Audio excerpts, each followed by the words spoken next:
सबसे महत्वपूर्ण न्यूमेरिकल की जानकारी देने वाले हैं।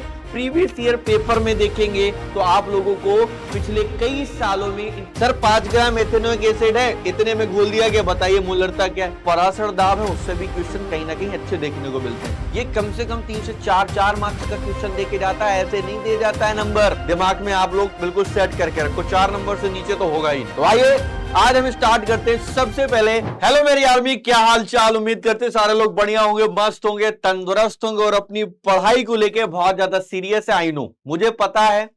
और जैसे आप सीरियस हैं वैसे हमारी की सारी टीम पूरी तरीके से कंप्लीटली मेहनत कर रही है आप लोगों के सामने। हर एक चीज आप लोगों को एकदम सारी की सारी तैयारी करवाते हुए आप लोगों की हमारी टीम एकदम मेहनत के साथ आप लोगों के साथ उतर चुकी है। तो हर एक सब्जेक्ट चल ही रहा है बढ़िया, लेकिन डर है कि हमारे फिजिकल केमिस्ट्री में जो न्यूमेरिकल वाला सेक्शन है वो कितना पार्ट इंपॉर्टेंट है कितना नहीं। अगर मैं यूं बात करूं कि केमिस्ट्री के इतने न्यूमेरिकल्स वो हैं जो रिपीटेड हैं, या मैं ये बोलूं कि इन टाइप के क्वेश्चंस बार बार पूछे जाते हैं, या मैं यूं बोलूं कि इसी टाइप के ही क्वेश्चंस आपको देखने को मिलते हैं, तो देर किस बात की है मेरे दोस्त? आप लोगों के सामने आज आपका रॉकी भाई और आपका केजीएफ भाई आप लोगों के सामने आपका पूरी कंप्लीट केमिस्ट्री यानी कि पूरी के पूरे बुक के सबसे महत्वपूर्ण न्यूमेरिकल की जानकारी देने वाले हैं, जो कि आप लोगों को रिपीटेड मिलते हैं, बार बार एग्जाम में देखने को मिलते हैं। मुझे यूं लगता है कि अगर आप इतना देख लेते हैं तो आपका दिमाग पूरी तरीके से खुल जाएगा। तो आइए आज हम स्टार्ट करते हैं। सबसे पहले इन किताबों में यानी कि इस किताब में जो हमारी फिजिकल केमिस्ट्री है उसमें इंपॉर्टेंट न्यूमेरिकल का दायरा, किस तरीके से पूछे जाने वाले न्यूमेरिकल्स है। तो समय कम लेते हुए मैं आप लोगों को लेके चलता हूं यूं। चलिए सर, सबसे पहले अगर हम बात करते हैं तो न्यूमेरिकल जो है सबसे ज्यादा, पहले मैं आपको यह बता दूं, न्यूमेरिकल सबसे ज्यादा 2 चैप्टरों से ज्यादा बनता है। एक जैसे मान लेते हैं कि हमारे पास बिलियन से क्वेश्चंस अच्छे पूछ लिए जाते हैं। इसी के साथ ही साथ हमारे पास रासायनिक बलगतकी, जिसको आप केमिकल काइनेटिक्स कहते हैं, उससे क्वेश्चन से ज्यादा अच्छे पूछ लिए जाते हैं। इलेक्ट्रोकेमिस्ट्री से भी उतना ही पूछा जाता है, लेकिन कम वैलिडिटी होती है, उसमें टाइप्स ऑफ क्वेश्चन थोड़े से कम बन पाते हैं। यानी कि रासायनिक बलगतकी और आपका जो विद्युत रसायन जिसको आप कहते हो, उससे कम बिलियन से ज्यादा बनने की पॉसिबिलिटी रहती। किस किस टाइप के क्वेश्चंस होते हैं अगर आप देखोगे तो ये क्वेश्चंस आपको रिपीटेड भी मिलेंगे, प्रीवियस ईयर पेपर में देखेंगे तो आप लोगों को पिछले कई सालों में इनकी डिजिट चेंज कर कई सारे क्वेश्चंस को बार बार पूछा जाता है। तो मेरे भाई तैयारी आप लोगों की शानदार है और हम आपके साथ हैं। आइए पहला क्वेश्चन मैं आपको दिखाता हूं। H2SO4 जैसे ये लगभग 94% दे रखा, उसका बेटा ये घनत्व तो दे देगा। अब पूछ लेगा बिलियन की क्या निकालिए बेटा, मूलरता, इस तरीके से क्वेश्चन दे देगा, है ना। तो यहां पर डेंसिटी यानी कि परसेंटेज वैल्यू बदल के कुछ भी बोल सकता है। जैसे ग्लूकोज का अणु भार इतना दे देगा, घोला जाए, बिलियन की मूलरता निकालो। इसी तरीके से जैसे 96% है सल्फ्यूरिक एसिड है, इनका फिर से देखो घनत्व तो दे दिया गया, पूछ रहा है उसकी नॉर्मलता और मूलरता दोनों निकालनी है। एक क्वेश्चन ये बन सकता है। सर 5 ग्राम एथेनोइक एसिड है, इतने में घोल दिया गया, बताइए मूलरता क्या है। थोड़े से देखने में बड़े क्वेश्चन लगते हैं, लेकिन सॉल्व करने में इन्नू से क्वेश्चन होते हैं और आप लोगों को केवल और केवल सॉल्व करने की तरीका आनी चाहिए, वो है प्रैक्टिस पे। जैसे कुछ क्वेश्चन ये हुए और आगे हमारे पास है, ये वाले क्वेश्चन आपके सामने हो ही गए होंगे, है ना मेरे भाई। ये वाले अब आ जाते हैं आगे। जैसे भारानुसार इतना दे दिया गया और ये जली बिलियन है, ग्लिसरॉल का मूल प्रभाव से भी थोड़े से क्वेश्चन मिल जाते हैं। अब हमारे पास 20%, थोड़ा सा यहां पर आप लोगों को डराया गया, कह रहा है 20 डिग्री सेंटीग्रेड है, इतना ग्राम हमारे पास प्रति लीटर का पराशर दाब ये है, तो यानी कि पीवी बराबर एनआरटी जो पराशर दाब है उससे भी क्वेश्चन कहीं ना कहीं अच्छे देखने को मिलते हैं। ये एक बढ़िया क्वेश्चन लेवल आ जाता है। सर जल और एथिल अल्कोहल है, अलग अलग क्वेश्चन दिया गया, 46% हमारे पास बिलियन में घोला गया। कहने का मतलब यह है कि इसमें दोनों यानी कि एक आपका क्या होगा, एक विलेय होगा एक विलायक, दोनों का उसने क्या पूछ लिया सर, मोल प्रभाज, प्रत्येक का मोल प्रभाज बताइए। ऐसा भी क्वेश्चन आप लोगों को देखने को मिल सकता है। क्वेश्चन में डिजिट चेंज हो जाती, ठाड़े ट्यूशन वही मिलते हैं। तो मेरे भाई डरते आप लोग क्यों हैं? एक्चुअल में होता क्या है, हम क्वेश्चन को देखकर तुरंत डर जाते हैं, ये कैसे होगा, और हमको ऐसा लगता है क्वेश्चन 2 से 3 बार देखो आपको खुद पता चलेगा कि क्वेश्चन क्या कह रहा है। है ना। चलो, इसी के साथ ही साथ हम लोग इस तरीके से भी क्वेश्चन मिलता है। ये क्वेश्चन देखो बेटा, ध्यान से देखना, यहां पर इतने ग्राम ये हमारा MmHg लिया गया, 25 ग्राम ग्लूकोज को 450 ग्राम जल में घोला गया। बताओ वाष्प दाब को परकलित कीजिए। तो पाराशर दाब से रिलेटेड फिर से है। ग्लूकोज को 12 ग्राम लिया, 100 ग्राम जल में घोला गया, विलयन का क्वथनांक। ये बहुत ज्यादा केबी और यानी कि क्वथनांक में उन्नयन, हिमांक में उन्नमन, इनसे क्वेश्चन बहुत बनते हैं, 101% मिलते हैं। ये क्वेश्चन इतनी बार पूछा गया मेरे भाई, मैं क्या ही बताऊं। आगे देखो, 6 ग्राम यूरिया, फिर से वही क्वेश्चन, मूलल उन्नयन स्थिरांक। क्या गजब की बातें हैं। क्वेश्चन आप देखोगे ये आपको प्रीवियस ईयर में 110% मिला होगा। और ऐसा नहीं है, मैंने बच्चों को सोल्यूशन भी दे रखा है, पिछले साल भी जो दे रखा था वही question, direct as it is question आपके क्लास के नोट्स के आप लोगों को बोर्ड में देखने को मिले थे। आगे मोलर अवनमन, जैसे केएफ क्या है ना बेटा, ये केएफ क्या है, ये ऐसे क्वेश्चन भी पूछ सकता है। यहां पर डायरेक्टली दे रखा है 25 ग्राम जल में घोलने पर, जल्दी से बताओ इसमें कमी होगी तो मोलर अवनमन स्थिरांक की गणना कीजिए। हो गई ना बकवास बात। यानी कि ये भी ऐसा क्वेश्चन मिलता है। कुल मिला के हिमांक में अवनमन, क्वथनांक में उन्नयन, इनसे रिलेटेड केबी और केएफ से क्वेश्चन हार्वर्ड बोर्ड एग्जाम में मिलेगा। पूछ क्या देगा ये आप लोगों को थोड़ा ध्यान से देखना होगा, क्योंकि ये डिपेंड करता है फॉर्मूले पे। किस पे डिपेंड करता है? फॉर्मूले। एक एक फार्मूला आप लोगों को याद होना चाहिए। इसी के साथ ही साथ जैसे किसी शुद्ध बेंजीन का अगर वाष्प दाब इतना दे रखा है, वाष्पशील विद्युत अपघट्ट ठोस का इतना दे रखा है ना बेटा, अनअपघट्ट का मोलर द्रव्यमान ये है, तो ओवरऑल क्या पूछ रहा है, विलयन का वाष्प दाब ये, विलयन का एम, यानी कि अगर हम बात करें ठोस विलयन का अणु भार निकालना है। क्या निकालना है मेरे भाई? अणु भार। तो अगर मैं मोलर द्रव्यमान निकाल रहा हूं तो आप लोगों को फिर से वही वाला फार्मूला लग गया।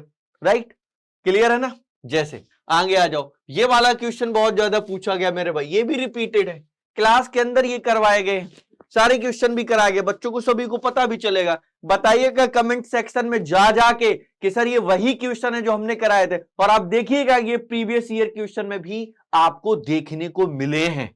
और कौन से सन में है ये आप लोग उस क्वेश्चन नंबर डालकर आप लोगों को इस कमेंट सेक्शन में बताना जरूर है मेरे भाई। आगे देखो, ये दे रखा है पूरा का पूरा विलयन एक बनाया गया, हिमांक में अवनमन किया और हिमांक की गणना की, 2 क्वेश्चन बना दिए। तो ये लॉन्ग में पूछ लिए जाते हैं, आपको 2 नंबर का क्वेश्चन नहीं है, ये कम से कम 3 से 4 मार्क्स का क्वेश्चन देके जाता है, ऐसे नहीं दे जाता है नंबर। अब देखो, अब यहां पर देखो 25 ग्राम एथिलीन ग्लाइकोल है, जल में बने विलयन को हिमांक की गणना कीजिए, जल के मोलर अवनमन स्थिरांक। फिर से वही क्वेश्चन, रिपीटेड क्वेश्चन है ना बेटा। अब यहां पर देखो, यहां पर ये केएफ की डायरेक्टली क्वेश्चन भी देखने को मिल सकता है। अब देखो यहां पर ये क्वेश्चन क्या लिखा है, ग्राम ग्लूकोज इतना दे रखा है, ठीक है मेरे भाई, है 25 ग्राम है, जल में घोलने पर हिमांक का कमी क्या है, जल्दी से बताओ, जल का मोलर अवनमन स्थिरांक क्या है। ठीक है भाई, एक क्वेश्चन ये इस टाइप का, सर 0 डिग्री सेंटीग्रेड पर इतना, अब देखो जल में घोलकर विलयन बनाया गया, तो बताओ वाष्प दाब क्या होगा, तो भैया वाष्प पराशर दाब क्या होगा, सीधे सीधे पी पूछ ले रहा। बढ़िया क्वेश्चन, एकदम जबरदस्त। आगे देखो, 27 ग्राम यूरिया को m/10, जब बढ़िया क्वेश्चन बनते हैं तो m/10 m/20 ऐसे क्वेश्चन बना सकता है। सीधे पराशर दाब निकालना है ना भैया, पराशर दाब आर की वैल्यू फिक्स करके वो आप लोगों को दे देता है। आगे देखो, पराशर दाब को परिभाषित कीजिए, मतलब कभी कभी डायरेक्टली ऐसी परिभाषा इनसे जरूर रिलेटेड मिलेगी। ठीक है, फिर क्या है, यहां पर 27 ग्राम क्या है बेटा, ताप पर जो हमारे पास यूरिया है, अणु भर 60 है ना, पराशर दाब की गणना करो, एस बराबर ये वायुमंडलीय दाब, सीधे सीधे दे रखा है, एकदम सिंपल। तो पीबी बराबर एनआरटी 110% लिख के ले लो। 2 लीटर, ये भी एकदम बढ़िया क्वेश्चन, 2 लीटर विलयन में दे रखा होगा, सीधे सीधे क्या बेटा, है ना बेटा। अगर मैं इसको देखूंगा, इसमें घोला गया तो पराशर दाब निकालिए। डिजिट जो है वो, डिजिट आप लोगों को शब्द चेंज यहां पर मिल सकते हैं, बाकी सब वही होंगे। इतना दिया गया बेटा, 200 ग्राम सेंटीमीटर जलीय विलयन में घोला गया, विलयन का पराशर दाब, है ना बेटा। तो इसमें क्या पूछ रहा है, ठोस का मोलर द्रव्यमान को परिकलित कीजिए, अणु भार पूछ रहा है। बढ़िया है ना क्वेश्चन। आगे देखना, NaCl इतना ग्लूकोज लिया गया, सम पराशरी पूछ लेगा। ठीक है बेटा, 1/2 गुणांक पढ़ाया गया, बहुत बढ़िया। एक ऐसे भी क्वेश्चंस आपको देखने को मिल सकते हैं। आप लोगों को नेक्स्ट आ जाता है 298 के पर इतना m KCl विलयन की चालकता, बेटा इसके लिए मोलर चालकता की गणना कीजिए। ठीक है बेटा, ध्यान से सुनो, अब यहां पर ये क्वेश्चन दे रखे हैं, यहां पर ये दे रखा है, यहां से सीधे सीधे ये पूछ रहा होगा ईएमएफ बताइए। ईएमएफ निकाला गया ई नॉट सेल बराबर E naught cathode minus E naught anode. बढ़िया क्वेश्चन है सर, इनसे डायरेक्टली ज्यादा दिमाग नहीं लगता है। अब यहां पर देखो, यहां पर ये वाला क्वेश्चन देखो, यहां पर लगा CuSO4 2 एम्पियर, बहुत बढ़िया क्वेश्चन है। तो 1200 सेकेंड में विद्युत अपघटित किया गया कैथोड पर निक्षेपित कॉपर का भार, क्लास के अंदर कराया गया। बताइएगा कौन सा क्वेश्चन, आपको खुद पता होगा। आगे देखो, ये वाला हमारे पास दे रखा है, इतना कॉलम विन्यास, ये भी मैंने कराया। और ये तो याद करो, आपका ऐसा ही लगभग क्वेश्चन आपको सेट पेपर में भी देखने को मिला था। तो यहां पर क्या दे रखा है बेटा, सीधे सीधे प्रतिरोधकता बताओ, चालकता और मोलर चालकता। एक क्वेश्चन देके कई सारी चीजें पूछेगा, लॉन्ग आंसर बनाएगा। ठीक है भाई, आगे देखो, इतना दे रखा है बेटा, सेल का प्रतिरोध ये है हमारे पास, बिलियन की प्रतिरोधकता ये दे रखी है, बिलियन की चालकता व मोलर चालकता का परकलन कीजिए। ठीक है भाई, बढ़िया क्वेश्चन है, लॉन्ग में बनाता है। इनके लिए तो फिक्स है, इनके लिए फिक्स चीजें हैं ये। आगे देखो, यहां पर आ जाता है ये वाले क्वेश्चन। ठीक है भैया, यहां पर ये सांद्रता यानी कि अभिक्रिया 2A उत्पाद बनाता है, 2A उत्पाद बनाता है। एक ही सांद्रता 10 मिनट तक में 0.5 मोल लीटर इनवर्स से घटकर 0.4 मोल लीटर इनवर्स हो जाती है। इसका अंतराल यानी कि अभिक्रिया का वेग निकालना है। ये इनके फिक्स है, किसके बेटा, रासायनिक बलगत की। आगे देखो, अगर इस तरीके से दे दिया जाए, लिखा गया है 0.1 मोल लीटर इनवर्स के OH विलयन से भरे हुए 1000 सेंटीमीटर लंबाई में 0.5 त्रिज्या के समलंब, क्या बेटा, समलंब का विद्युत प्रतिरोध इतना ओम दे रखा है। मोलर की चालकता की गणना कीजिए, मोलर चालकता लैम्डा पूछ सकता है। ये भी क्वेश्चन एकदम शानदार टापेदार है। तो ऐसे क्वेश्चन पूछेगा जब पेपर अच्छे बनते हैं, और ये वैसे ही क्वेश्चन है जो हर बार बोर्ड में आए हैं, ये वही क्वेश्चन है जो आपको देखने को मिलेंगे। इसलिए सारे बच्चे ध्यान से देखें, लिखें, नोट करें और लगाएं भी। ठीक है, आगे देखो, सिद्ध कीजिए प्रथम कोटि अपक्रिया में इतना, है ना बेटा, पूर्ण होने में 10 गुना है। जैसे आप लोगों को ध्यान से सुनना, 10 गुना 2 गुना ऐसे क्वेश्चन बन जाते हैं। वो उतना अभिक्रिया चल गई, उसका 2 गुना हो गया, टी हाफ का इतना चल गया, टी हाफ का वो 10 गुना हो गया। ये भी क्वेश्चन आपको देखने को मिलते हैं। आगे देखो, प्रथम कोटि अपक्रिया 100 मिनट पश्चात क्या हो गया, किसी पदार्थ का सांद्रण अपने प्रारंभिक इतना विघटित हो जाता है, अभिक्रिया का वेग स्थान 99 हो गया, बताओ कितना बचा, ऐसे क्वेश्चन पूछेगा। आगे देखो, अब यहां पर डायरेक्टली यूनिट पूछ सकता है पहले, राइट, यूनिट पूछ सकता है। तो यूनिट पूछने के साथ ही साथ क्वेश्चन भी देगा, तो लॉन्ग बनाएगा। अगर वो डेफिनेशन दे रहा है, क्वेश्चन दे रहा है, वो लॉन्ग क्वेश्चन है। ठीक है, दिमाग में आप लोग बिल्कुल सेट करके रखो, 4 नंबर से नीचे तो होगा ही नहीं। प्रथम कोटि अपक्रिया इतना दे रखा, ठीक है बेटा, ये बहुत बढ़िया क्वेश्चन है, क्लास के अंदर कराया गया है ना। प्रारंभिक सांद्रता इतना इतना दे रखा, 60 मिनट के उपरांत इतना बेटा मोल लीटर इनवर्स रहेगी। तो इसमें क्या पूछ रहा, सीधे सीधे वेग स्थिरांक। अब log 3 की वैल्यू क्यों दी गई होगी, क्योंकि यहां पर log 3 बनेगा, फिक्स है।